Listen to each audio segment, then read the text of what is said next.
البتہ جو کوئی بدی اختیار کرے اور اس کے گناہ اس پر حاوی ہو جائیں تو ایسے لوگ اہل دوزخ ہیں جس میں وہ ہمیشہ رہیں گے۔ اور جو ایمان لائیں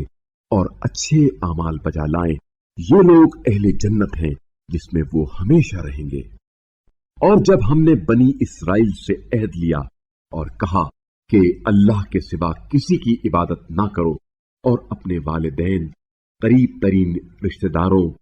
یتیموں اور مسکینوں پر احسان کرو اور لوگوں سے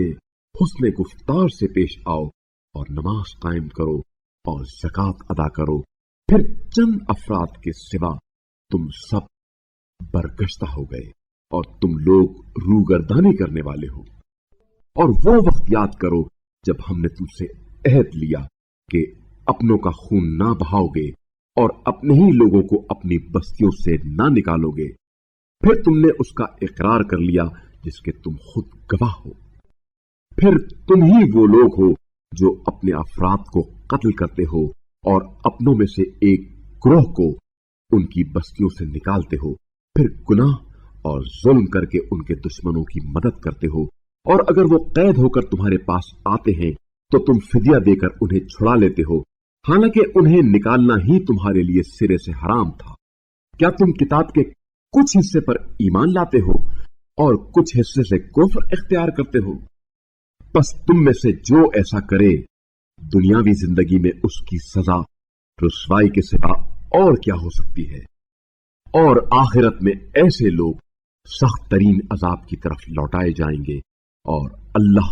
تمہارے اعمال سے بے خبر نہیں ہے۔ یہی وہ لوگ ہیں جنہوں نے آخرت کے بدلے میں دنیاوی زندگی خرید لی ہے، پس ان کے عذاب میں کوئی تخفیف نہ ہوگی اور نہ ہی ان کی مدد کی جائے گی۔ اور بتحقیق ہم نے موسیٰ کو کتاب دی اور اس کے بعد پے در پے رسول بھیجے، اور ہم نے عیسیٰ ابن مریم کو نمایاں نشانیاں عطا کی اور روح القدس کے ذریعے ان کی تائید کی۔ تو کیا جب بھی کوئی رسول تمہاری خواہشات کے خلاف احکام لے کر آئے تو تم اکڑ گئے؟ پھر تم نے بعض کو جھٹلا دیا اور بعض کو تم لوگ قتل کرتے رہے۔ اور وہ کہتے ہیں ہمارے دل غلاف میں بند ہیں، نہیں بلکہ ان کے کفر کے باعث اللہ نے ان پر لعنت کر رکھی ہے، بس اب وہ کم ہی ایمان لائیں گے۔ اور جب اللہ کی جانب سے وہ کتاب آئی جو ان کے پاس موجود باتوں کی تصدیق کرنے والی ہے، اور وہ پہلے کافروں پر فتح کی امید رکھتے تھے، پھر جب ان کے پاس وہ آ گیا جسے وہ خوب پہچانتے تھے تو وہ اس کے منکر ہو گئے، پس کافروں پر اللہ کی لعنت ہو۔